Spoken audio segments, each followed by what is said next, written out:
Hey, what's going on, my friends? It's Dave Sharpe. Welcome to Wake Up Legendary. And I'm going ahead and getting this out of the way right now. We got a true legend in the house this morning, my friends.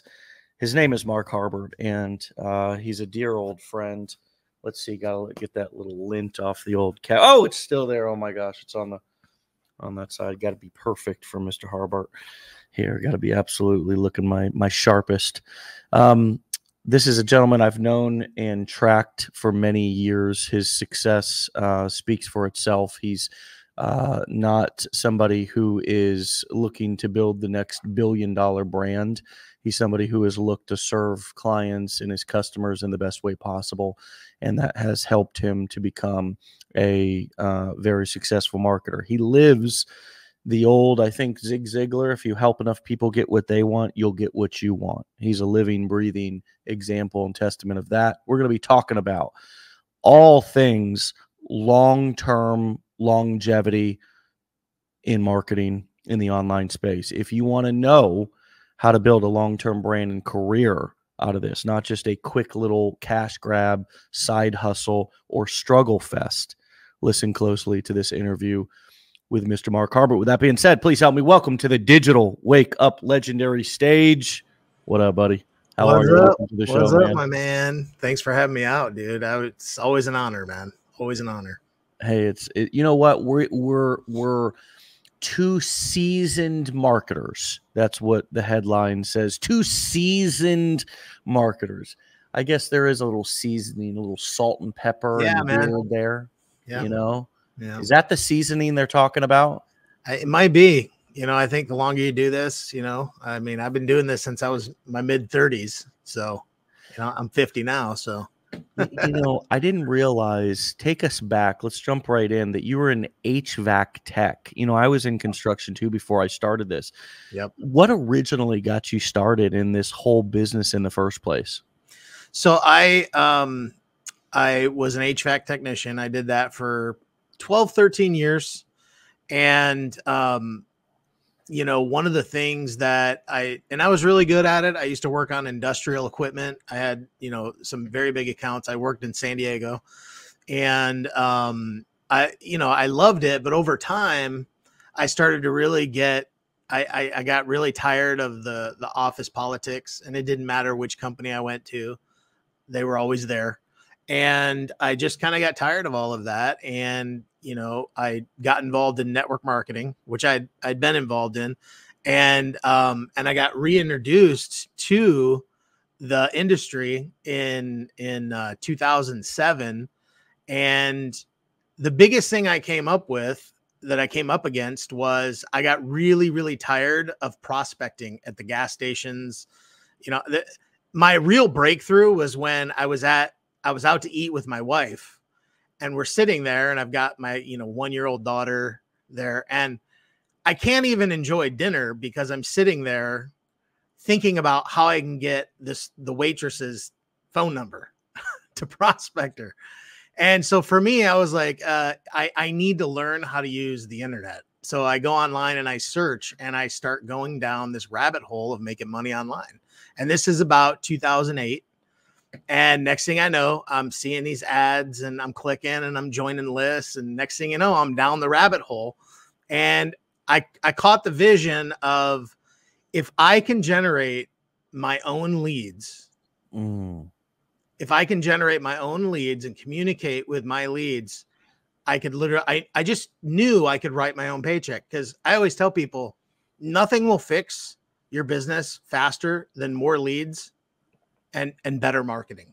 I really believe that. Like, you just need to get your name out there more. And so that was kind of where it started. And then, you know, you and I were in a, you know, network marketing community designed to help people get more leads. And I had made it a personal goal to be the #1 lead generator in that community. And I reached that goal. I was, you know, they're no longer around, but I ended up being the #1 lead generator because I knew that was really the key to this whole thing. You don't have people to talk to or promote to, you ain't gonna make sales.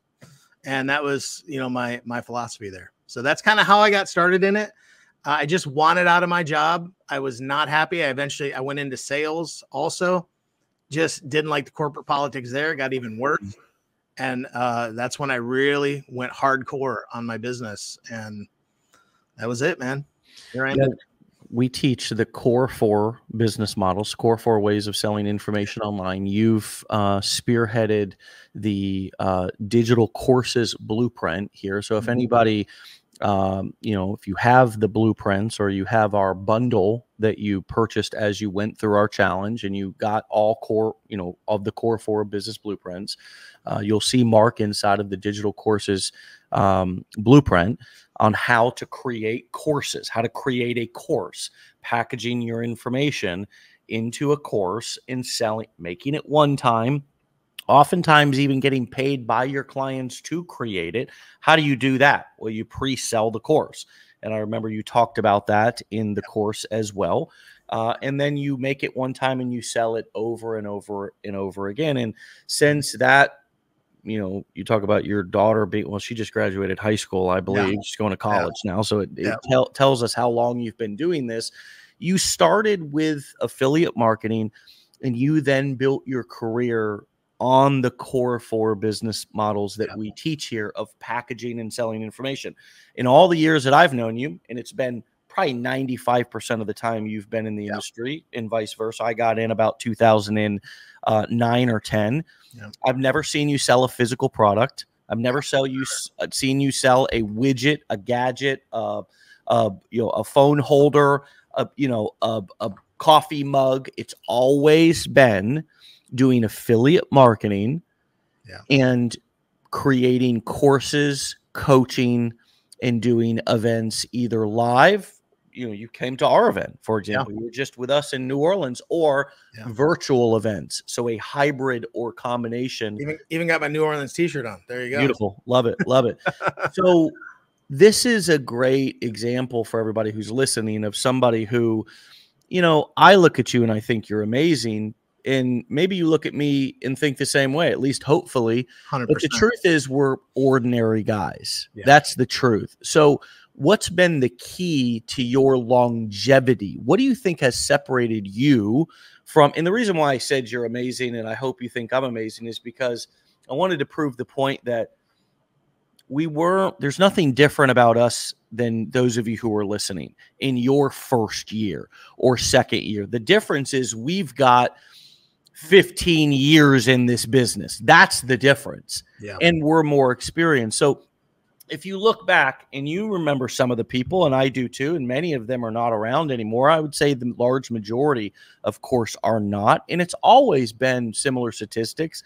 A lot of people buy stuff and then almost as many have a hard time following through. Like, what if you look back at your career, like what do you think you did right early on that helped you to stick with it and set you up for a career here instead of just here today, gone tomorrow?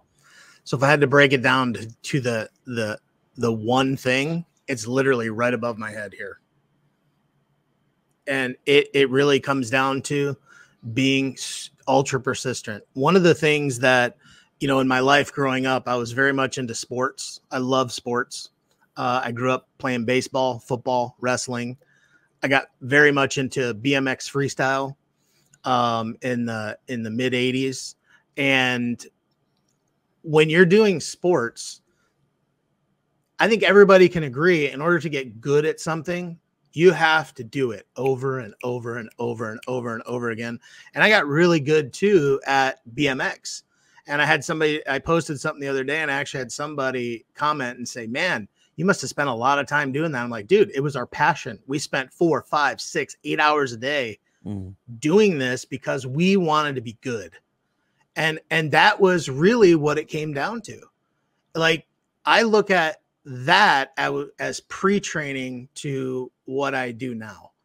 And so for me, I just believe if you really want to be successful at this, you got to go at it with everything. Like, and some people don't like to hear that, some people don't.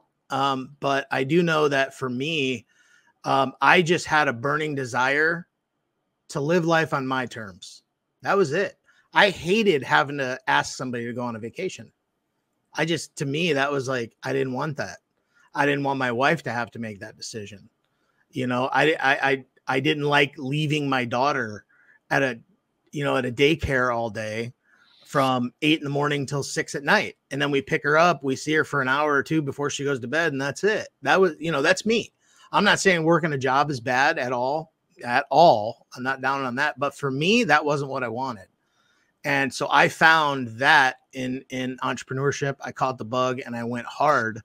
And I've been, full-time at this now since 2012. So do you think that lead generation, so mindset and the persistence piece of going at it with a passion, finding, and I think persistence and passion kind of go hand in hand. So I'm glad that you brought that up, because you need to fall in love with the process, not the result. Amen. 100%. Because if you fall in love with the process, you're not going to be disappointed every day when a big result doesn't come. As a matter of fact, when you're starting, you don't even know what the result can possibly be. You have no idea.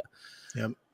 When it comes to seeing something tangible in order, I mean, faith is faith, and that's one thing, but it's hard to live on faith in business for so long, right? Because it's like, well, I'd like to kind of see something for my investment of time and energy. Yeah. Do you think, obviously back then, I know for sure windfalls of cash didn't pour in like it does for many marketers now, right? Because nowadays a video can go viral, you can blow your accounts up, you can have tons of traffic. I mean, I've seen people making way more money nowadays than what I made in my first year or two. Do you think it's the lead generation thing of mastering that? And do you think that way too many people focus on getting sales rather than getting leads? And do you think that's something that you did right early on that gave you some hope to keep pushing on? Talk to us a little bit about that early in the game for you. Well, yeah. And I think you nailed that when you said, I think a lot of people are focused on sales. I had somebody recently ask me, like, they said, how do you gauge your success every day? Like, how do you?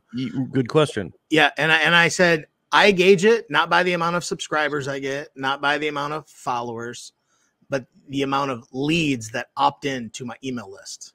To me, because that is my primary communication mode. And I'm not saying having more followers and subscribers like on your socials is a bad thing, but I learned early on, and you were of that same time, where everybody talked about the email list. So the one thing that I knew, that if I could master communicating with people through the email list, that I knew that I could be successful at it. But over all of those years, and this is why I'm so fortunate that I got involved same time you did, is because that message has been, for me, is very consistent. And because that was drilled into me early on. Yeah. Of the email list. So every time I see like an ad that says email's dead, I just laugh. That gets your go. I know it does. Oh, it does. It gets my go. But the funny thing is, I'm like, cool, let them say that and let everybody else follow that advice, because it's just going to make it easier on me to make more sales and the people that I drive that home with. And I think the biggest tragedy is when people build an email list and they just rely on their follow-up campaign and they never send broadcasts. They never communicate. They never do things to, like, I always tell people, treat your email list like a social network. Prompt replies, go back and forth with people like that. That really is a connection thing. And I really have put that first and foremost, is the relational aspect, because everybody used to say the money's in the list, the money's in the list. And it's actually, the money is in the relationship you have with the list. And so for me, I put all my focus on that, because first off, I love people. Sure, they drive me nuts sometimes, but I do love people. And I think you really have to, like, you have to love people no matter what. Yeah, you have to love on them, because everybody's at different points. But I'll tell you what, when you have a relationship and they feel that, they will buy from you. They will. Yeah. Just to give people context, what Mark and I, but how we first met was in a marketing community for network marketers. And it's a great niche, by the way, the network marketing niche, because we were both experiencing the same thing that many network marketers do. And he touched on it, which is when you're chasing your friends and family, or you're trying to do offline business, handing out business cards.